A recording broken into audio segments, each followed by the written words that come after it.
চিটনির সম্পর্কে মনে কোনো ভ্রান্ত ধারণা নেই। সে জানে লোকটার নিজস্ব কিছু নীতিমালা আছে বলেই কবরস্থানে আজ কোনো গান ব্যাটল হয়নি। কিন্তু পারলে অন্য কোথাও তাকে মারতে টমি চিটনি বিন্দুমাত্র দ্বিধা করবে না। ক্যাপ্টেনের হুইল হাউজে শার্টগুলো সে খুঁটিয়ে দেখে নিয়েছে।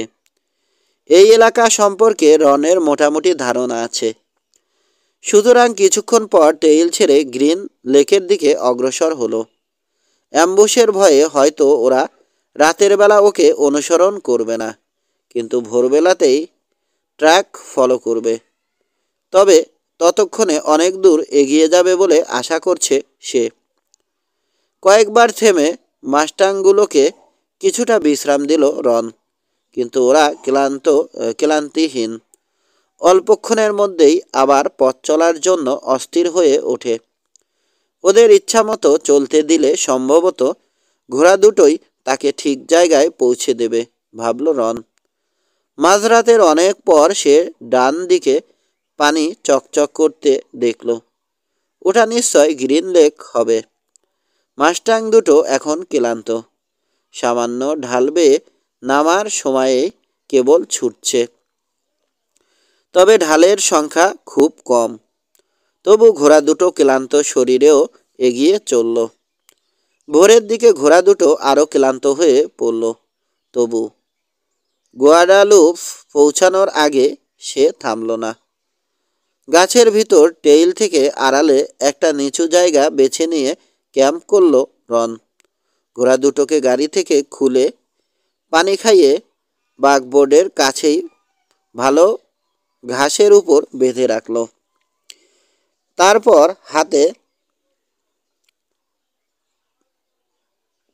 হাতে পিস্তল নিয়ে কম্বল ঢেকে শুয়ে পড়ল। দুপুর 12টার দিকে সূর্যের আলোয় ঘুম ভাঙল ওর। কটনউড গাছের ফাঁক দিয়ে আলো আসছে। 2-1 মিনিট কান খাড়া করে শুয়ে রইল মাইক। শুনছে। এবার উঠে বসল সে। ঘোড়া দুটো 20 গজ দূরে নয়। মাথা উঁচু করে টেইলের দিকে তাকিয়ে আছে, কান খাড়া। বিড়ালের মতো নিঃশব্দে মাটি ছেড়ে উঠে দাঁড়ালো রন।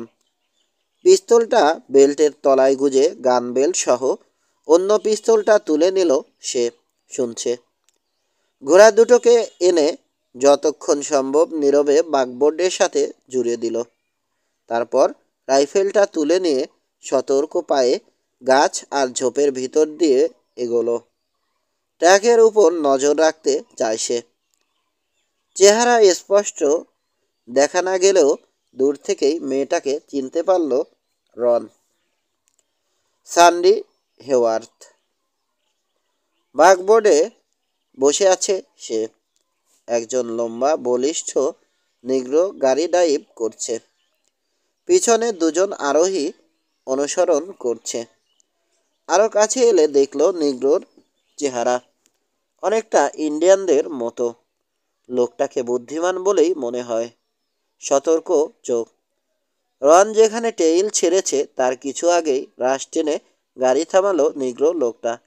ম্যাম, আমার ধারণা এখানে কাছেই কোথাও থেমেছে সে, কারণ এত দূর এসে ঘোড়াগুলো ক্লান্ত হয়ে পড়বে। ওকে খুঁজে বের করতে বলো। না, ইতস্তত করল সে। তারপর পিছনে যারা অনুসরণ করছিল তাদের একজনের দিকে ফিরল। ফ্রেড, তোমার মনে হয় চিটনি ওকে ফলো করবে?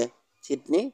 না, মাইক যে মার্সারের সাথে আছে তা জানার আগে সে কিছুই করবে না। তবে আমি বাজি ধরে বলতে পারি হ্যান্ডি করবিন আর যে দুজন ডকে মার খেয়েছে তারা নিশ্চয় আসবে। তাহলে মাইককে খুঁজে বের করে আমাদের ওকে সাবধান করা উচিত। ঝোপের আড়াল থেকে নড়ল না রন। ওই লোকগুলোকে সে চেনে না, যদিও মনে হচ্ছে ওরা হেওয়ার্থ আউটফিটেরই লোক। তবু ঝুঁকি নিতে চায় না ও। মনোযোগ দিয়ে স্যান্ডিকে দেখছে রন। মেয়েটা যে সুন্দরী তা কেউ অস্বীকার করতে পারবে না। ওর যা ফিগার, তাতে যে কোনো পুরুষের চোখ ধাঁধিয়ে যাবে। ডেভের ওকে দেখে মুগ্ধ হয়ে প্রেমে পড়ায় অবাক হওয়ার কিছু নেই। তবে রনের একজন প্রেয়সী রয়েছে, অন্তত ভার্জিনিয়া ছেড়ে আসা পর্যন্ত ছিল। নেগ্রোটা কথা বলল। ম্যাম, আমার মনে হয় ওকে বিরক্ত না করাই উচিত হবে। আমি ওর টেইল দেখেই বুঝেছি লোকটা সাবধানী। ঝোপের ভিতর ওকে খুঁজতে যাওয়া ঝুঁকির কাজ হতে পারে। কলডো ঠিকই বলেছে ম্যাম, সায় দিল ফ্রেড। কলডো ঘোড়াকে কি যেন আদেশ দিল। ঘোড়া দুটো আগে বাড়ল। যাওয়ার সময় ফ্রেড স্যাডল থেকে ঘুরে পেকান গাছটার দিকে চাইল। ওটার পিছনেই উবু হয়ে বসে আছে রন। তার অবস্থান কি কোনো কারণে জানা হয়ে গেছে? একটা কাঠ বিড়াল আর একটা কাঠ বিড়াল বা কোনো উড়ে যাওয়া পাখি? ওরা চলে যাওয়ার পর ধুলো মাটিতে নেমে এলে বাকবোর্ড নিয়ে সে টেইলে বেরিয়ে এলো। টাটকা তাজা হাওয়া বইছে। মাস্টাং দুটো খাওয়া আর বিশ্রামের পর এখন ছুটতে প্রস্তুত। শক্ত ঘোড়া বুনো পরিবেশে ওরা বড় হয়েছে। গাড়ি চালানোর মাঝে ও কয়েকবার পিছন ফিরে তাকিয়েছে। স্যান্ডি হাওয়ার্ড যে পথ ধরেছে সে ওই পথে এগোচ্ছে। দক্ষিণে কোথাও ডেভ মার্সারের খোঁজ পাবে সে। সেই সাথে তার $7,000 কতটা বেঁচেছে তারও খবর পাওয়া যাবে। যা পাওয়া যায় তা নিয়েই সে নিজের পথ ধরবে। বাকিটা ব্যবসার ক্ষতি বলেই স্বীকার করে নেবে। মার্সার হিটারি বিবাদে তার কোনো অংশ নেই, আর তা সে চায়ও না। গরু কিনে উত্তরে বিক্রির কথা আলোচনার সময়ে ফাইটের উল্লেখ করা হয়নি।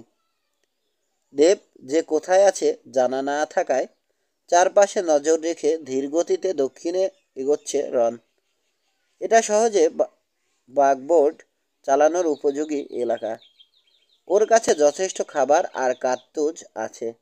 ভালো ঘাসও রয়েছে এখানে। নদীর ধারে ঘেঁষে আছে ওক আর পেকান। আরও আছে ডগউড, উইলো আর রেডবার্ড। একটা অস্পষ্ট টেইল ধরে রন ব্ল্যাকজ্যাক পয়েন্ট এর দিকে এগোলো। যখনই সম্ভব উপদ্বীপের পার ঘেঁষে চলছে। স্যান্ডি হেওয়ার্ডকে দেখার পর তৃতীয় দিন কিছু নিচু ঝোপের আড়ালে ক্যাম্প করল সে। একটা ছোট আগুন জ্বেলে কফি তৈরি করার সময়ে হঠাৎ পিছন থেকে একটা খসখস আওয়াজ ওর কানে এলো।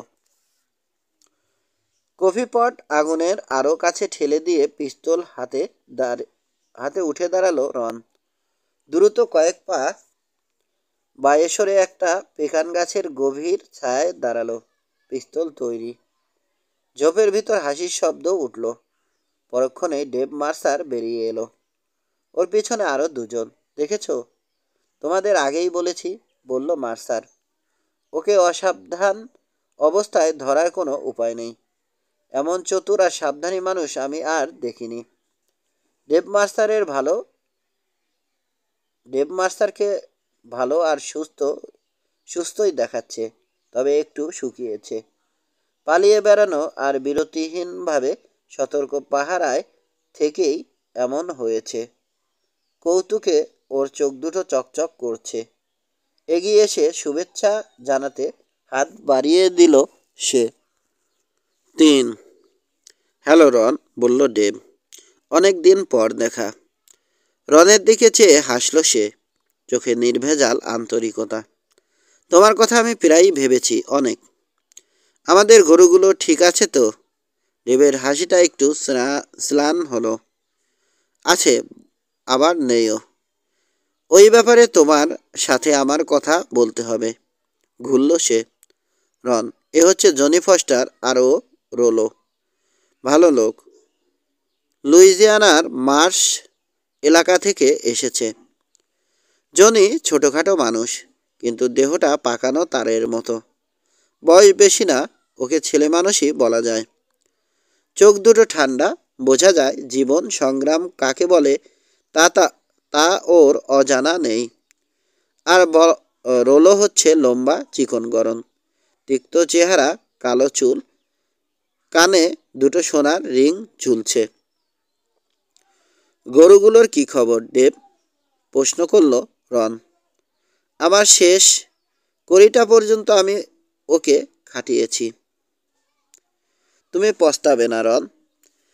আমার কিছু ঝামেলা পোহাতে হয়েছে, হয়তো তুমি শুনেছি। আমরা যখন কথা বলি আমার ধারণা ছিল আমাদের দুই পরিবারের কলহ অতীতের ব্যাপার।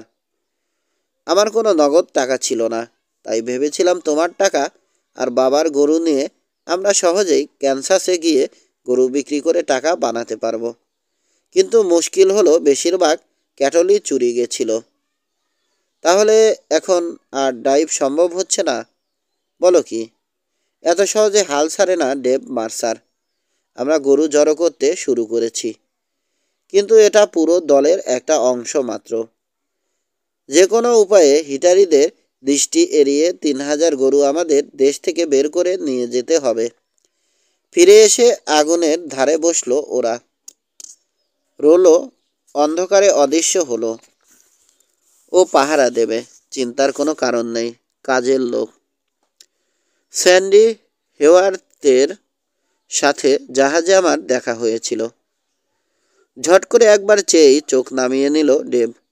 তাহলে ফিরছে? আমি আশা করিনি ফিরবে। আমার ধারণা ছিল তোমাদের মাঝে একটা সমঝোতা আছে। কাজ ঝাঁকালো টম।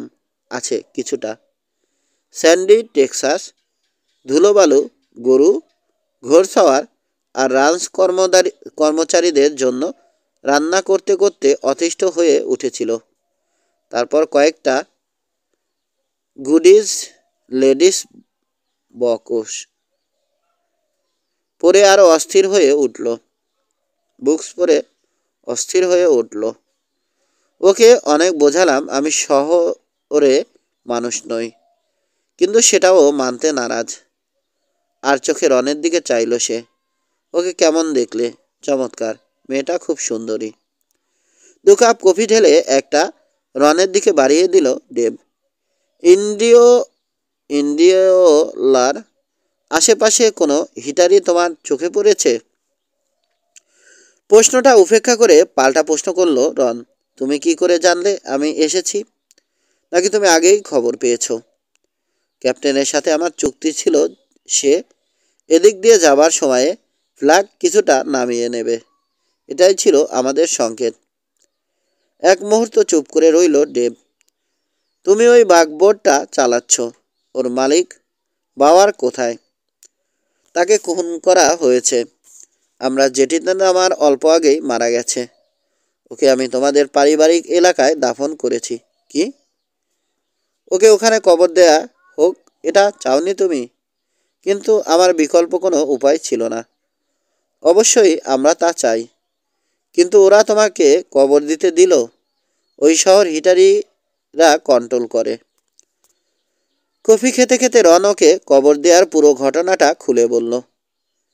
হ্যান্ডি করবিনের মোকাবেলা করার কথাও বাদ দিল না, তবে ডকের উপর মারপিটের কথাটা উল্লেখ করল না। ডেভ হঠাৎ বলে উঠল রন, চলো আমরা গরুগুলোকে জড়ো করে বেরিয়ে পড়ি।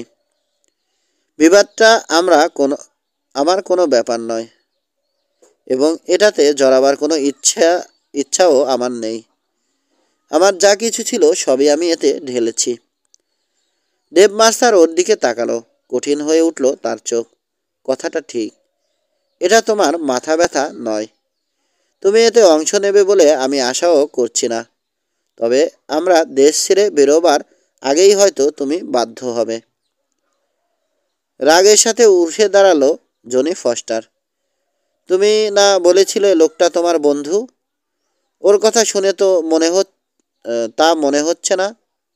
কোনো জবাব না দিয়ে আগুনের দিকে তাকিয়ে বসে রইল মার্সার। রন মাইক সরাসরি ফস্টারের দিকে চাইল। আমি নিজেকে ডেভের বন্ধু বলেই মনে করি, কিন্তু তাই বলে যে বিবাদ ঈশ্বরই জানেন কেমন করে শুরু হয়েছিল তাতে যোগ দিয়ে আমাকে যুদ্ধে অংশ নিতে হবে তার কোনো মানে নেই। হ্যাঁ, আমি যদি মার্সার পরিবারের কেউ হতাম তবে হয়তো আমার অনুভূতি অন্যরকম হতো, কিন্তু আমি তা নই। এরপরেও কথা আছে। এবার আমি একটা চুক্তি করেছিলাম, আশা করি তা সে ভাঙবে না। তুমি আমাকে বন্ধু হিসেবে পাবে বলে মনে করো না, কড়া সুরে বলল ফস্টার। আমি বিশ্বাস করি যারা আমার পক্ষে নেই তারা বিপক্ষে। ডেবের দিকে ফিরল রন। তোমার যদি এসব পছন্দ না হয় আমার টাকাটা ফিরিয়ে দাও। পার্টনারশিপের কথা আমরা ভুলে যাই। মুখ তুলে তাকালো মার্সার। তুমি ভালো করেই জানো ওই টাকা আমি ফেরত দিতে পারবো না। গরু কিনেছি আমি। তাহলে আমাদের ডিলটা থাকলো। কফি পটের দিকে হাত বাড়ালো রন। কাল সকালেই গরুগুলো জড়ো করার কাজে নামবো আমি। তোমার অপেক্ষা করতে হবে। বিজয়ের সুরে ঠান্ডা গলায় কথাটা বলল ফস্টার। বাবারের মৃত্যুর প্রতিশোধ নিতে যাব আমরা। রন কফিতে চুমুক দিল। মার্সার কোনো কথা বলল না দেখে সে শান্ত স্বরে বলল, সকালে আমি তৈরি থাকবো ডেভ। দরকার হলে গরু জড়ো করে আমি একাই ওদের তাড়িয়ে নিয়ে যাব। যদি তাই করি তবে মনে রেখো গরু বিক্রি করে পুরো টাকাই আমি রেখে দেব। ইস, আবদার! হঠাৎ রেগে উঠল মার্সার। অর্ধেক গরু আমার। আর চোখে ওর দিকে তাকালো রন। বোকার মতো কথা বলো না ডেভ। ওই ব্যবসায় কথা ছিল আমার টাকা আর তোমার অভিজ্ঞতা। তুমি যদি সাথে থেকে কাজ না করো এবং আমাদের গাইড না করো তবে তুমি কেন অংশ পাবে? দুজনে মিলেই আলোচনা করে আমরা চুক্তি করেছিলাম। আমার ধারণা ছিল টেক্সাসের লোকেরা কথা দিলে সেটা রাখে। তুমি কি বলছো আমি কথার খেলাপ করেছি? তেমন কিছুই বলছি না। কেবল বলতে চাই হিটারিদের বিরুদ্ধে ফাইটটা তোমার ব্যক্তিগত ব্যাপার। এটা আমাদের ব্যবসায়ে বাধার সৃষ্টি করুক তা আমি চাই না। তোমার কথাই ঠিক, বিষণ্ণ স্বরে স্বীকার করল ডেভ। আমি দুঃখিত। আমার ব্যক্তিগত ফাইটে তুমি যোগ দেবে এতটা আশা করার অধিকার আমার নেই। আবার উঠে দাঁড়ালো জনি ফস্টার। ডেভ, তুমি কি পিছিয়ে যাচ্ছ? এই এই এই রনমাইক চোখ তুলে চাইল। জনি, বাক্যটা শেষ করতে হলে ভদ্রভাবে করো, কিংবা পিস্তল বের করার জন্য তৈরি থাকো। পিছিয়ে গেল ফস্টার। উঠে দাঁড়াও তুমি। আমি জনি। মাস্টারের স্বরে কর্তৃত্ব। থামো। রন তোমাকে পিস্তল বের করার আগেই মেরে ফেলবে। ওকে অ্যাকশনে দেখেছি আমি। ইতস্তত করছে ফস্টার। তার রাগ এখনো পড়েনি, কিন্তু সতর্ক হলো সে। ওর কাছে ঈশ্বরের পরেই ডেভ মার্সার। সে যদি বলে নবাগত লোকটার হাত পিস্তলে দারুণ ফাস্ট, তাহলে নিশ্চয় সে তাই। ঝট করে ঘুরে সে ঝোপের ভিতর ঢুকে গেল। সরি রন। ওভাবে বাবারকে হারিয়ে আমাদের সবারই মেজাজ একটু চড়ে আছে। ওসব ভুলে যাও। কফির কাপটা শেষ করল রন। তারপর উঠে দাঁড়িয়ে বলল, আমি ক্লান্ত, এবারে ঘুমাবো। ঝোপের ভিতর ঢুকে বিছানা পেতে বুটজোড়াকে বালিশ বানালো। কোটটা পরিচ্ছন্নভাবে ভাঁজ করে রেখে পাশেই রাখলো রাইফেল, পিস্তলের খালি গানমেলটাও। কিন্তু পিস্তল দুটো রইল, একটা বুটের বালিশের তলায় আর অন্যটা কম্বলের নিচে হাতের কাছে। রোলো ফিরে এলো। নীরবে কফি আর খাবার খেয়ে সে আবার অদৃশ্য হলো। কেবল ডেভ মার্সার আগুনের পাশে বসে কফি খাচ্ছে। কিছুক্ষণ পর ফস্টার ফিরে এলো। নিজের কম্বলের ভিতর ঢুকলো সে। আগুনটা নিভে আসছে। ঘুমালো রন। হঠাৎ কেন ওর ঘুম ভেঙে গেল বুঝতে পারছে না ও, কিন্তু নিজের উপর একটা কালো আকৃতি দেখতে পাচ্ছে সে। এখন আগুন থেকে কেবল সামান্য একটা লাল আভা সরাচ্ছে। আকাশের পটভূমিতে গাছগুলোকেও কালো আর রহস্যময় দেখাচ্ছে। লোকটার হাতে ধরা পিস্তল অল্প আলোয় চিকচিক করছে। পিস্তলটা তাক করা হয়নি, ওটা ওর হাতে উরুর কাছে ঝুলছে। লোকটা ডেভ।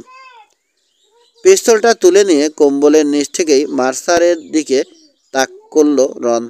ঘুমাতে যাও ডেভ, সকালে তুমি অন্যরকম বোধ করবে। তাছাড়া আমার হাতের কোলটা তোমার দিকে তাক করা রয়েছে, ওটার গুলি তোমার পেটে ভারী আঘাত হানবে। সশব্দে হেসে উঠল মার্সার। ড্যাম ইট রন, তোমার মতো লোক আমি আর দেখিনি, কোথাও না। ঠিক আছে, বিবাদ জাহান্নামে যাক। কাল থেকেই আমরা গরু জড়ো করার কাজে নামব। ভোরের আলো ফুটতেই মাইকের ঘুম ভাঙল। এক মুহূর্ত সে স্থির শুয়ে থাকল। আগুনটা উস্কে আবার জ্বালানো হয়েছে। ক্ষুধা উদ্রেক করা কফির গন্ধ আসছে নাকে। মাথা তুলে দেখল রোলো সরু ফালি করে কেটে বেকন ভাজছে। কম্বলের তলা থেকে বেরিয়ে বুট পরে নিল। উঠে দাঁড়িয়ে গান বেল্ট পরে খাপটা জায়গা মতো এনে ওতে পিস্তল ভরল। খুব ভালো বোধ করছে ও। উপসাগরের দিক থেকে ঠান্ডা হাওয়া বইছে। খোলা আকাশের নিচেই জীবনের বেশিরভাগ সময় কাটিয়েছে রন। তবে সীমান্তে অনেক দিন কাটিয়েই ওর ষষ্ঠ ইন্দ্রিয় আরও তীক্ষ্ণ হয়ে উঠেছে। কারণ ওখানে সে আমেরিকান ইন্ডিয়ানদের মোকাবেলা করেছে। ওরা চতুর এবং প্রথম শ্রেণীর সাংঘাতিক একদল ফাইটার। বুনো পরিবেশে কিভাবে বেঁচে থাকতে হয় তাও তারা জানে। মাইককে আগুনের ধারে এগিয়ে আসতে দেখে রোলো চোখ তুলে তাকালো। কিছু অতিরিক্ত জ্বালানি জোগাড় করে নিজের হাতের কাছেই রাখল রন। সে যে এখানে কারো সাহায্য আশা করছে না, এটা তারই একটা ইঙ্গিত। অবশ্য যাই থাক না কেন, নিজের শক্তিতে তাকে এখানে আধিপত্য বিস্তার করতে হবে। ওর কাছে ভবিষ্যৎ অন্ধকার বলে মনে হচ্ছে। নিজের যথাসর্বস্ব সে গরুতে খাটিয়েছে। গৃহবিবাদের কালো মেঘ এখন মাথার উপর ঝুলছে। এমন ঘৃণার আগুন জ্বললে কাছাকাছি যারা থাকে তারাও রেহাই পায় না। রন যে মার্সারদের সাথে ব্যবসায়ে নেমেছে, এটাই ওকে হিটারিদের টার্গেট করে তুলবে। ক্যাটল ড্রাইভটা যে এই বিবাদের কারণে স্থগিত রাখা হয়েছে, এ ব্যাপারে রন নিশ্চিত। সে না এলে হয়তো এটা কোনো দিন শুরুই হতো না। এখন কেবল কঠিন প্রতিশোধ নেওয়া ছাড়া আর কিছুই ওরা ভাবতে পারছে না। কফি তৈরি হলে নিজের কাপ ভরে নিয়ে আগুনের ধারে মাটিতে বসলো রন। ডেভ মার্সার বুট পরছে। ফস্টারকে কোথাও দেখা যাচ্ছে না। হিটারিদের শেষ করার আগে গরু জড়ো করা শুরু করলে যে কোনো রাতে হামলা করে গরুগুলোকে স্টাম্পিড করাবে ওরা, বলল ডেভ।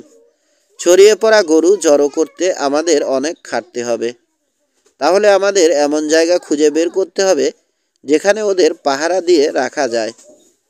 সব গরু জড়ো না হওয়া পর্যন্ত আগের জড়ো করা গরু ওখানেই থাকবে।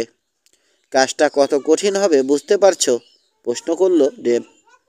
বেশিরভাগ গরুই রয়েছে ঘন ঝোপের ভিতর, আর বাকি মাটাগরডা দ্বীপে ধরে রাখা হয়েছে।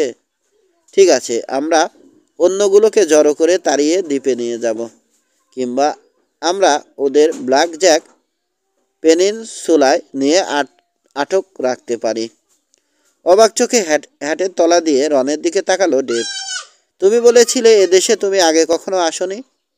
ম্যাপ পড়তে পারি আমি, শুকনো স্বরে জানালো রন। সূর্য ডুবে যাওয়ার অল্প আগে ওরা ঝোপঝাড় ছেড়ে বেরিয়ে এলো। বাকবোর্ড চালাচ্ছে মাইক, পাশে ডেভ। ওর ক্লান্ত ঘোড়াটাকে গাড়ির পিছনে বেঁধে নেওয়া হয়েছে। অন্যেরা সামনে গরু সামলাচ্ছে। ওরা আমাদের খুঁজে বেড়াচ্ছে, বলল মার্সার। একদিন খুঁজে পাবে। আমরা শেষ ফাইটিংয়ের আগে ওদের সংখ্যা কিছুটা কমিয়ে নিতে চেয়েছিলাম। তুমি কতজন লোক জোগাড় করতে পারবে? খুব কম, বড়জোর 8 থেকে 10 জন।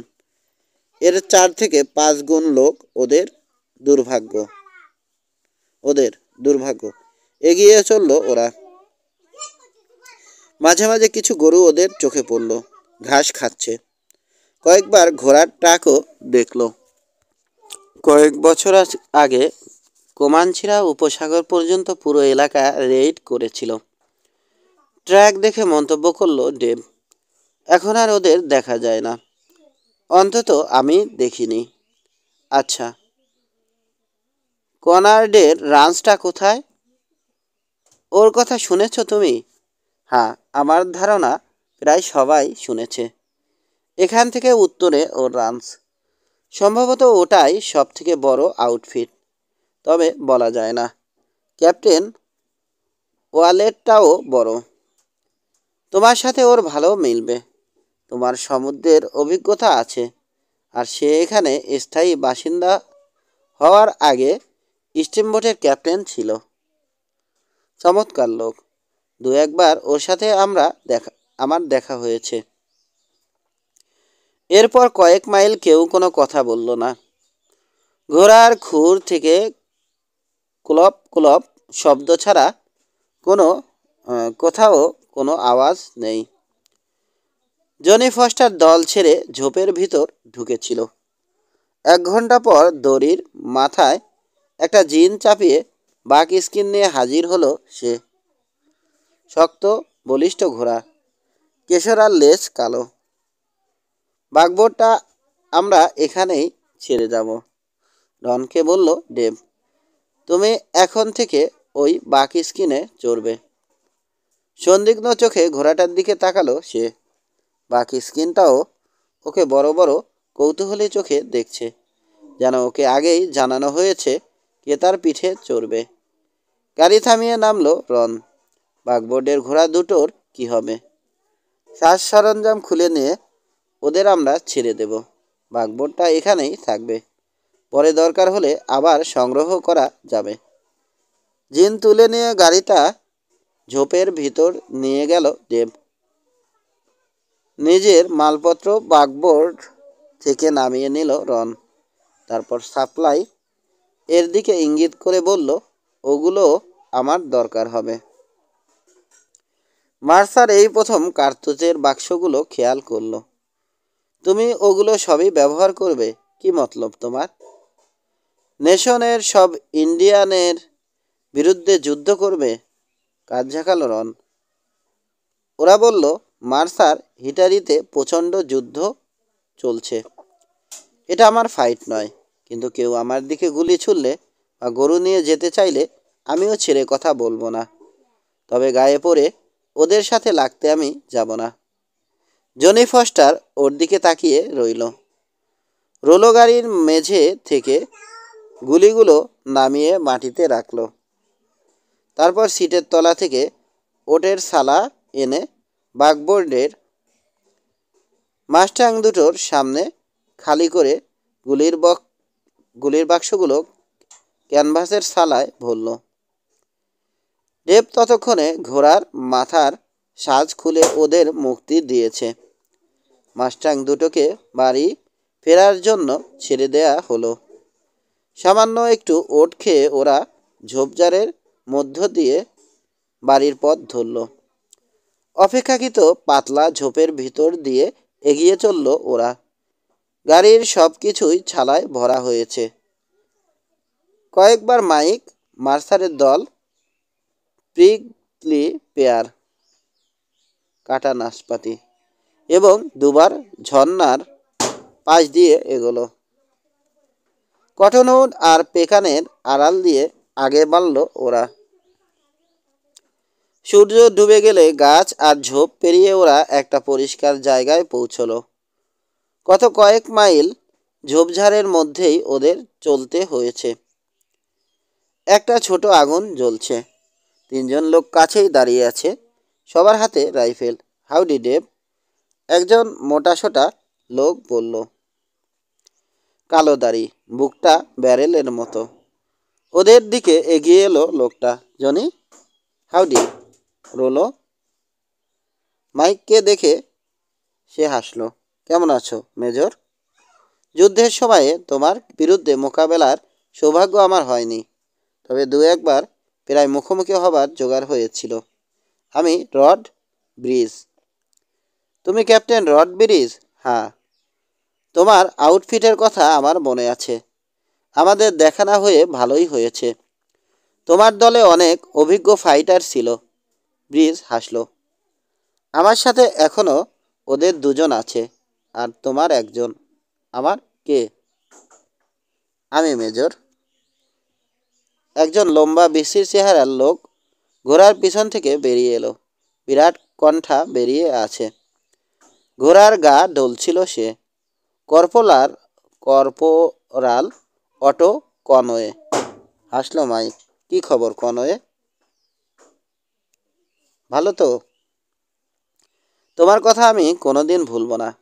মার্সারের দিকে তাকালো রন। ও কি তোমাকে বলেছে? আমার আউটফিটেই ছিল। অনেক পথ আমরা একসাথে পাড়ি দিয়েছি। দেব তীক্ষ্ণ দৃষ্টিতে অটোর দিকে তাকালো, কিন্তু কোনো মন্তব্য করল না। গোপন আস্তানাটা অস্থায়ী হলেও ভালো। একটা ছোট ঢিবির কাছে, গাছ আর ঝোপের ভিতর। ঘন ঝোপের মাঝে কিছু টেইল রয়েছে। এখন ঘনিয়ে আসা অন্ধকারে ওই ফাঁকগুলো কালো দেখাচ্ছে। একটা ছোট ঝর্ণাও রয়েছে ওখানে। পানিটা একটু ঝাঁঝালো হলেও খাওয়া চলে। তোমার প্রোগ্রাম কি? দেব প্রশ্ন করল ব্রিজ। ঝোপের ভিতর থেকে ক্যাটল জড়ো করছি, জবাব দিল সে।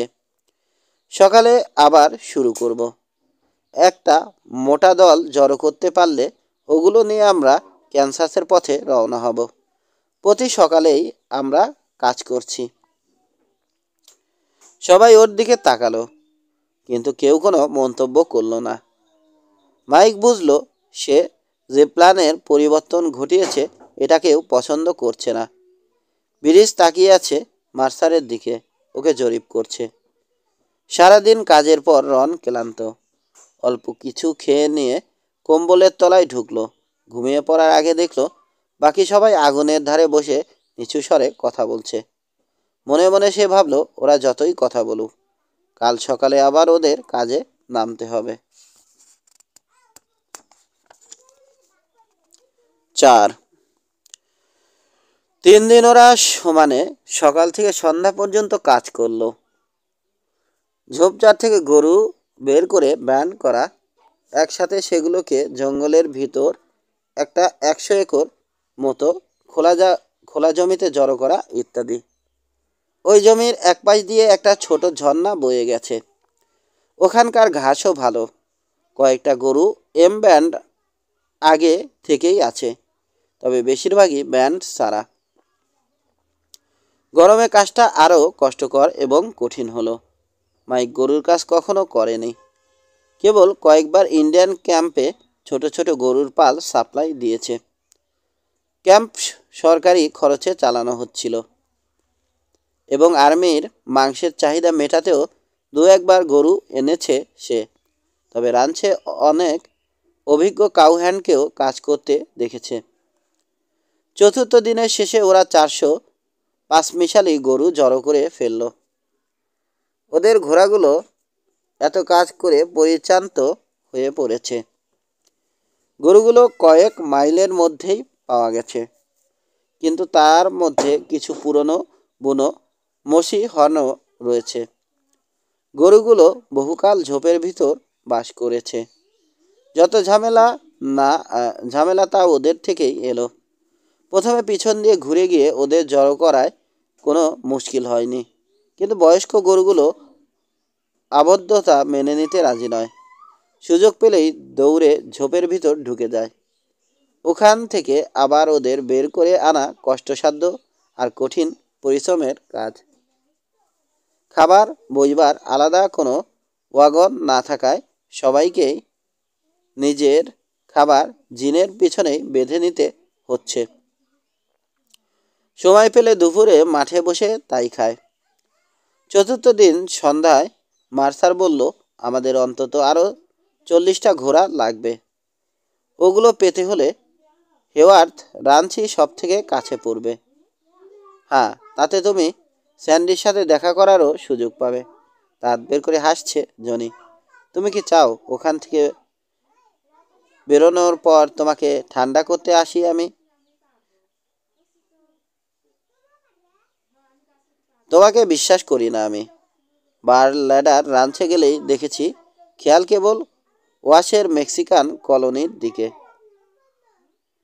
আমার মনে হয় ওই কাজুন মেয়েটার দিকে তোমার নজর আছে। জনি কোনো মন্তব্য করল না। মার্সার আবার বলল, ঠিক আছে, সকালেই আমরা রওনা হব। জনি, তুমি আসতে পারো। মার্সার আবার বলল, ঠিক আছে, সকালেই আমরা রওনা হব। জনি, তুমি আসতে পারো। আমি ডন আর বাটকেও সঙ্গে নেব। আর চোখে মাইকের দিকে তাকালো সে। রন, তুমি আসতে চাও? আমি এখানেই থাকবো। ভোরে ওরা চলে যাওয়ার পর মাইক তার গানগুলো ঠিক মতো কাজ করছে কিনা পরীক্ষা করে দেখল। তারপর ঘোড়ায় জিন চাপিয়ে বাইরে যাওয়ার জন্য তৈরি হলো। আমি আশেপাশের এলাকাটা একটু স্কাউট করে দেখতে যাচ্ছি, অন্যদের জানালো সে। যদি গরু চোখে পড়ে তবে ওদের তাড়িয়ে নিয়ে আসব। তবে আমার প্রধান উদ্দেশ্য এলাকাটা ঘুরে ফিরে দেখে নেয়া। অটো কনওয়ে উঠে দাঁড়ালো। আমাকে সঙ্গে নিতে আপত্তি আছে? মোটেও না, চলো। রোলো নির্বিকার চোখে ওদের দেখল, কিন্তু বিরিজ মুখ খুলল। দেখো, সাবধানে যেও। হিটারিরা কিন্তু আশেপাশেই আছে। ওদের অভ্যাস আগে গুলি চালিয়ে পরে প্রশ্ন করা। কয়েক মিনিট পথ চলার পর অটো কনওয়ে মন্তব্য করল, আমরা কোপানো ক্রিকের কাছে এসে পড়েছি। ওটা ওপাশে উপসাগরে গিয়ে পড়েছে। মিশন বে? কোপানো? মিশন আরও ছোট, ওটা কোপানোর সাথে মিশেছে। তুমি আগে কখনো এ দেশে এসেছো? না। টেক্সাসে ব্রোজোস এর পূবে আসা আমার এই প্রথম, কিন্তু আমি ম্যাপ দেখেছি। টেইলটা সরু, দুজন পাশাপাশি চলাও অসম্ভব। ঝোপগুলো দুপাশ থেকে ওদের গায়ে ঘষা খাচ্ছে। বেশ গরম, বাতাসটা একেবারে স্থির। অপ্রত্যাশিতভাবেই হঠাৎ কোপানো ক্রিকে পৌঁছে গেল ওরা। ঝর্ণাটা আকারে বেশ বড়। দুজনেই নেমে ঘোড়াকে পানি খাইয়ে একটু উপর দিকে গিয়ে নিজেরাও পানি খেলো। ঘোড়াগুলো এদিককার পানি ঘোলা করে তুললেও উজানের পানিটা পরিষ্কার, স্বাদও খারাপ না। এখন ভাটা, বলল অটো। পানি জোয়ারের সময়ে খাওয়ার অযোগ্য হয়ে ওঠে। গোড়ালির উপর বসে পকেট থেকে একটা ছোট স্প্যানিশ চুরুট বের করল সে। তোমার সামনে অনেক কঠিন কাজ পড়ে আছে মেজর। তুমি আমাকে রন বলেই ডেকো। ওই ডেভ লোকটা ভালো, কিন্তু বর্তমানে সে ক্ষেপে রয়েছে। সে আর তার সঙ্গীরা হিটারিদের রক্তের জন্যে পাগল হয়ে উঠেছে। ওরা সবাই ফাইট চায়, গরুর পিছনে দৌড়ানো চায় না। আর তুমি? আমি তোমার সাথেই আছি। আমার মনে হয় ফাইট করার চেয়ে গরু নিয়ে ক্যানসাসে যাওয়া অনেক ভালো। মাথার হ্যাটটা পিছনে ঠেলে দিল সে। এখন মাথা কাত না করেই রনের মুখ দেখা যাবে। তোমার লোকের দরকার, এমন লোক যাদের উপর নির্ভর করা যায়। আর্মিও তো এমনই ছিল। ওখানে সবসময়ই এমন কিছু লোক ছিল যাদের উপর নির্ভর করা চলে। ঠিক সময়ে জায়গা মতো লোক ছিল বলেই তার কাজ অনেক সোজা হয়েছে। নেতৃত্ব দেয়া আর সিদ্ধান্ত নেয়ার দায়িত্ব ছিল তার উপর। কিন্তু তার অধীনে যেসব সার্জেন্ট ছিল তারা অনেকেই ছিল স্টেটস এর যুদ্ধে অভিজ্ঞ, এবং ইন্ডিয়ান ফাইটিংও করেছে ওরা। ওরা ছিল শক্ত আর নির্ভরশীল লোক। এখন সে একা। যেভাবেই হোক অনিচ্ছুক লোকগুলোকে কাজে লাগিয়ে গরুগুলো একত্র জড়ো করে রনকে ক্যানসাসে পৌঁছতে হবে। ওর নিজের প্রতি লোকজনের বিতৃষা, ওদের বিদ্বেষ আর ফাইট ছেড়ে যাওয়ার অনিচ্ছা ডিঙিয়ে রনকে তার কাজ উদ্ধার করতে হবে। আর্মিতে একটা সুবিধে ছিল, সৈনিকরা তার আদেশ মানতে বাধ্য ছিল, কিন্তু এখানে ব্যাপারটা অন্যরকম। কনওয়ে, তোমার কথাই ঠিক, আমার কিছু লোক দরকার। তুমি তো বেশ কিছুদিন এদিকে আসো। লোক কোথায় পাওয়া যেতে পারে? ফোর্ট ব্রাউন্সভিল। আমি শুনেছি ওরা ক্যাভেলরি ভেঙে দিচ্ছে। এটা হলে কিছু ভালো লোক বেকার হয়ে পড়বে। যাই হোক, ব্রাউন্সভিল আর মাটামোরসেও কয়েকজন ভালো লোক পাওয়া যাবে। ঠিক আছে কনওয়ে, তুমি ওখানে যাও, জনা10 লোক ঠিক করো। ওদের বলো দরকার হলে ওদের ফাইট করতে হবে, বেতন খাওয়া সহ মাসে $30। তুমি জানো আমি কেমন লোক চাই, ঠিক পুরনো দিনের আর্মির মতো। ওদের এটাও বলো ওরা কেবল আমার হয়েই কাজ করবে, অন্য কোনো ফাইটে জড়াবার দরকার নেই। এতে আমার অন্তত 1 সপ্তাহ সময় লাগবে। দিন 10 লাগার সম্ভাবনাই বেশি। 2 সপ্তাহ লাগলেও আমার আপত্তি নেই, কিন্তু লোকগুলোকে তোমার এখানে এনে হাজির করতে হবে। অটো চলে যাওয়ার পর আবার টেইল ধরল রন। আরও এগিয়ে কোপানো বেতে পৌঁছলো। মাঝে মাঝে গরু দেখতে পেয়েছে, তবে তার বেশিরভাগই ব্যান্ড ছাড়া। কিছু মার্সার ব্যান্ডের গরু ছাড়া অপরিচিত ব্যান্ডের কয়েকটা গরুও ওর চোখে পড়েছে। ডাঙা কোপানো উপসাগরকে প্রায় ঘিরে রেখেছে। খোলা জায়গাটা দিয়ে ওটা অ্যারানসাস বের সাথে মিশেছে।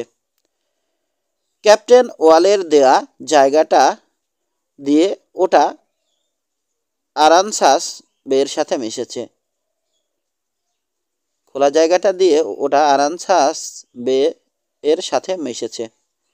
ক্যাপ্টেন ওয়ালের দেয়া ম্যাপটা সামনে খুলে বসল।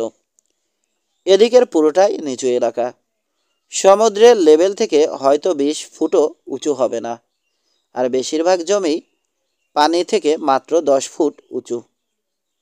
উপসাগরের পাড়েই ক্যাম্প করলো মাইক। কফি তৈরি করে তার সাথে কিছু শুকনো মাংস চিবালো। লবণ পানির ঢেউ পাড়ে আছড়ে পড়ার শব্দ শুনতে শুনতে সে ঘুমিয়ে পড়ল। ভোরবেলা উঠে কফি চাপালো রন। গরম কফি খেয়ে ঘুমের জড়তা কাটিয়ে বের কিনার ঘেঁষে উত্তর পূবে রওনা হলো। কয়েকবার গরু চোখে পড়ল ওর। গতদিনের মতো আজও ওগুলোকে প্রধান ক্যাম্পের দিকে রওনা করিয়ে দিল। হয়তো ওরা বেশি দূর যাবে না, কিন্তু ক্যাটল ড্রাইভ যেদিক দিয়ে যাবে তার কাছাকাছি নিতে পারলেও গরুর দলের সাথে ওদের জুড়ে দেয়া যাবে। ক্রিকের মোহনায় ঘোড়াটাকে সাঁতার কাটিয়ে পার হলো রন। তারপর দক্ষিণে ফিরে গরুর ট্র্যাকের সন্ধান করল। এই উপদ্বীপটা কোপানো আর সেন্ট চার্লস বেকে বিভক্ত করেছে। বেশ অনেকগুলো গরুর পায়ের ছাপ চোখে পড়ল। এবার ক্যাম্পের দিকে ফিরে চলল সে। বটব্রিজ রাইফেল হাতে দাঁড়িয়ে আছে। ভাবছিলাম তোমার কি হলো। কনওয়ে কোথায়? ওকে ব্রাউন্সভিল পাঠিয়েছি। কোথায় পাঠিয়েছ? উত্তরের অপেক্ষা না করেই সে আবার বলল, ডেভ এটা পছন্দ করবে না। পছন্দ করবে, সংক্ষিপ্ত জবাব দিল রন। ওদিকে পূবের উপদ্বীপে অনেক গরু রয়েছে। ওদের যতগুলো সম্ভব তাড়িয়ে এদিকে নিয়ে আসবো আমরা। অপেক্ষা করো, দেখো ডেভ কি বলে। প্রতিবাদ করল রড। ওর নিজস্ব কিছু আইডিয়া আছে। তা আমারও আছে। আগামীকাল সকালে ক্যাটল তাড়িয়ে আনা শুরু করব আমরা। স্থির দৃষ্টিতে রনের দিকে তাকিয়ে রইল ব্রিজ। ওর চাউনি উপেক্ষা করে রাতের জন্য বিছানা তৈরি করায় মন দিল মাইক। আমি অপেক্ষা করে দেখি ডেভ কি বলে। রড বলল, সেই আমাকে কাজে নিয়েছে। অপেক্ষা করো। সে এলে তোমার পাওনা মিটিয়ে দিতে বলো। আমাদের সাথে তোমার আর কাজ করা হবে না। নতুন কাউহ্যান্ড হয়ে তুমি অনেক বড় বড় কথা বলছো। ব্রিজ শান্ত স্বরেই জবাব দিল রন, তুমি কাজের লোক। বিনা কারণে তোমাকে হারাতে চাই না আমি। তুমি হিটারিদের বিরুদ্ধে লড়তে চাও। যদি তাই হয় সেটা তোমার ব্যক্তিগত ব্যাপার, কিন্তু তা তোমাকে অবসর সময়ে করতে হবে। এটা আমার মাথা ব্যথা নয়। আমি ক্যাটলি ডাইভ করব। এতে পার্টনারশিপে ডেভের সাথে অনেক টাকা খাটিয়েছি, তবে ফাইটের কোনো অংশ কিনিনি। এটা হয়তো তোমার ফাইটেও পরিণত হতে পারে। একটা জিনিস জেনো, ক্যাটল ডাইভে বাধার সৃষ্টি করে এমন কোনো কাজ আমি নিজেও করব না, বা কেউ করলে সেটাও সহ্য করব না। গরুগুলো ক্যান্সাসে যাবে পথে তোমার বা হিটারিদের তরফ থেকে কোনো বাধা এলে সেটা ঘুরিয়ে দিয়ে আমি এগোবো। কঠিন একটা চাউনি দিল ব্রিজ, কিন্তু রন ওকে কোনো গুরুত্ব না দিয়ে কম্বলের ভিতর ঢুকে পড়ল।